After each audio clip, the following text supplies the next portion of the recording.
Kitob qalblarni birlashtiradi degan purma'no so'zlarni barchamiz eshitganmiz.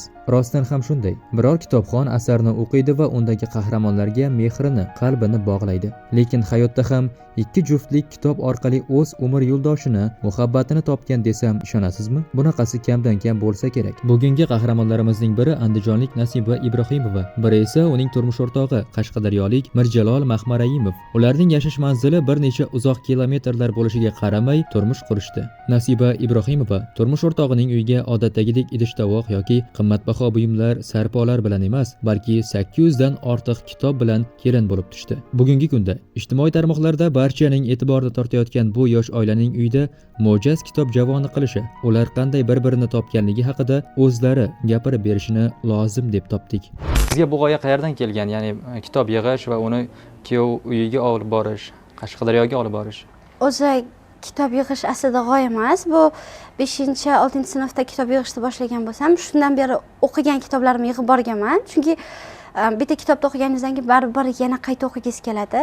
Yig'ib borganman va keyin turmushga chiqqanimdan keyin o'z-o'zidan uyim boshqa bo'ladi va kitoblarim o'zimni olib ketishni xohladim. U tarafdagi oilam hech narsa olib kelmasligimni xohlashgandi, lekin men kitoblarimni olib ketdim va kitoblarimni olib borib, u yerda juda chiroyli kutubxona yaratdik. Oilangiz bu qarorga qanday qaradi, ya'ni? Kitoblarimni olib borishimga oilam qarshilik qilgani yo'q, chunki deyarli hamma kitoblarni o'z pulimga sotib olganman. O'rtoqlarim, yaqinlarim sovg'a qilishgan. Shuning uchun ular qarshilik qilgani yo'q. Aksincha ular xursand bo'lib, kitoblarimni hammasini o'zim bilan qo'shib jo'natdi. Qaynona va qaynotangiz qanday qaradi bu sizni kitob olib kelishingizga? Bilmadim, balkim ularda hech narsa olib kelmasligimni xohlagan uchun aslida boshida qarshilik bo'lgan bo'lishi mumkin. Chunki ular kutmagan holatda kitoblarni jo'natib yuboryapmiz deb aytgan uyimdagilar. Lekin ayajonim ham, dadajonim hech qachon kitobga, ilmga, kitob o'qishga qarshi bo'lmagan. Ular bu narsadan aksincha xursand bo'lishadi. Kitoblaringizning asosiy qismi nimalardan iborat? Misol uchun badiiy, ilmiy, boshqa jahon adabiyoti, o'zbek adabiyoti.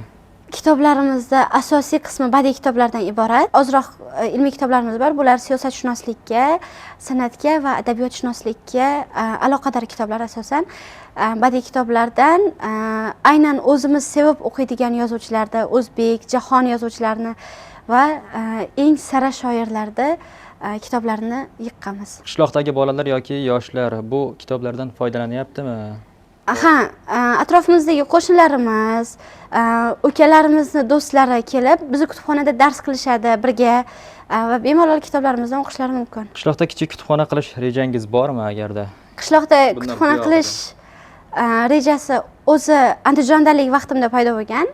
U yoqda kutubxona qilishga harakat qildim, lekin sharoit bo'lmadi, joy qila olmadik.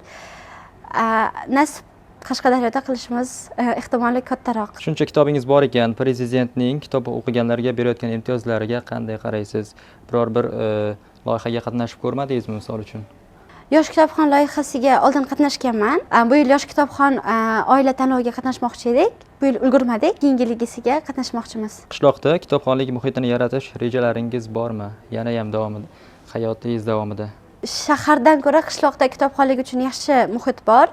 Chunki shaharda ko'p narsalarga chalg'iydi yoshlar. Qishloqda kitob o'qish uchun unchalik muhit yaratish shart emas. Kitob olib borib bersangiz bo'ldi, o'qishadi. Kelajakda biror bir loyihangiz bormi o'zingiz shaxsiy yaratmoqchi bo'lgan?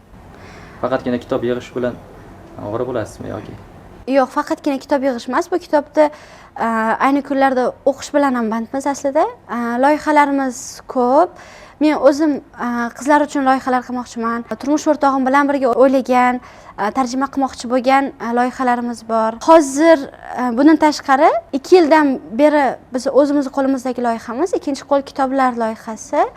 Ikkinchi qo'l kitoblarni ikkinchi, uchinchi, to'rtinchi qo'l kitoblarni sotamiz. Bundan asosiy maqsad, masalan, bitta kitob o'tgan kunlarda oladigan bo'lsak, o'tgan kunlar talab katta. Shu uchun juda ko'p bosiladi, lekin kitob bosishda qog'oz ishlatiladi. Ikkinchi qo'l, uchinchi qo'l kitoblarni sotish orqali ekologiyaga ham foyda keltiradi va bu ikkinchi qo'l kitoblar birinchi qo'l yangi kitoblarga nisbatan arzonroq bo'ladi. Shuning uchun mana shu loyihani yo'lga qo'yganmiz va bu loyihadan kelgan hamma daromadga yana o'zimizga kitob sotib olamiz.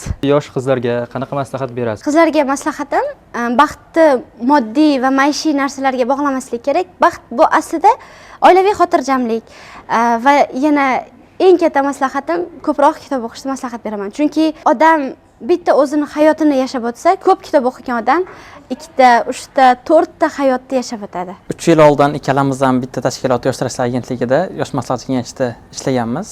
U vaqt bir-birimizni tanimasdik. U onlayn proyekt edi. O'sha vaqtda men kitoblar bo'yicha loyiha qilardim. Telegram kanalda 30 mingdan ko'proq obunachilar bor edi. Nimadir sabab bo'lib o'sha loyiha haqida gapirganman. Maslahat so'raganimda Nasibaxon menga yozgan. Shu bilan kitobga qiziqishini, dunyo qarashimiz o'xshashligini bilganman. Keyin uchrashib, ko'rishib, yana gaplashganmiz kitoblar haqida, boshqa narsalar haqida.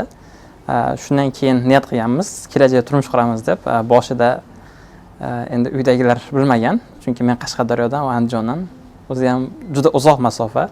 Shu 3 yil davomida birga kitob yig'dik, birga kitob to'pladik. 800 ta kitobni yarmini o'zim olib berganman aslida ham. Undan tashqari o'sha vaqtda loyiha qilganmiz. Kitobdor.uz degan, u o'sha Nasibaxon aytgan ikkinchi qo'l kitoblar bilan shug'ullanadi. Turmush qurishimizga asosiy sabab uydagilar bo'ldi. Chunki meni xarakterimni bilishadi. Senga o'zing xohlamagan odamingni qachondir topib beradigan bo'lsak, ahvolingni bilamiz deb Andijon bo'lsa ham borishdi. Uni uydagilari ham rozi bo'ldi. Shu bilan to'y bo'ldi. O'sha vaqtda universitet bitiruv ishlari bilan, diplom ishi bilan yurgan edim. O'zi bilardim qancha kitoblar borligini, chunki u yerda kitobni qadrini bilgan odamlar biladi. U yerda juda ham kamyob, noyob asarlar bor edi. Chunki hattoki bir donasini 4-5 millionga topa olmaydigan noyob kitoblar bor edi. Shuning uchun uni uylanmasdan boshqa ilojim ham yo'q edi kitoblar qaytarish uchun. Shuning uchun bilardim. O'zim Toshkentdaman, uydagilarga aytgandim, kitoblar bor edi. Korobkalardan chiqarmay turinglar, uyga borib o'zim taxlayman deb. O'sha to'ydan oldin, kitoblar borishdan oldin o'zim amakimga dizayn qilib berganman javon uchun. Amaki duradgor o'zi, shuning uchun meni taxtalarni tanlab, yasab qo'ying, uyga borganda dedim. Amakim o'zi uyga moslab, chiroyli qilib javon yasab berdi. Uyga borib, birinchi taxladik. To'ydan keyin alohida qaytadan ikkalamiz birga taxlab chiqdik. Shundan keyin ular bo'ldi. Uydagilarda reaksiyasi ham juda, misol uchun hayron qolgani yo'q, chunki bilardi meni ham kitobni yaxshi ko'rishimda. Nasibaxonni ham anchadan, pasti 1 yildan beri tanirdi. Shuning uchun ikkalamizni ham kitoblar borligini, kitobda yig'ishimizni juda ham yaxshi bilardi. Faqatgina endi begona odamlar bor bo'lgan bo'lsa, kitob og'ir bo'ladi bilasiz. O'zi ham korobkalarda borgan. Ko'tarsa og'ir. Tosh so'kkanmi, sepaga deyishgan, keyin ko'rsa kitoblar. Keyin o'zi tabiiy qabul qilingan. Chunki kitob muhiti uyga ham, oilamizga ham umuman begona bo'lmagan. Shuning uchun bu tabiiy holat biz uchun.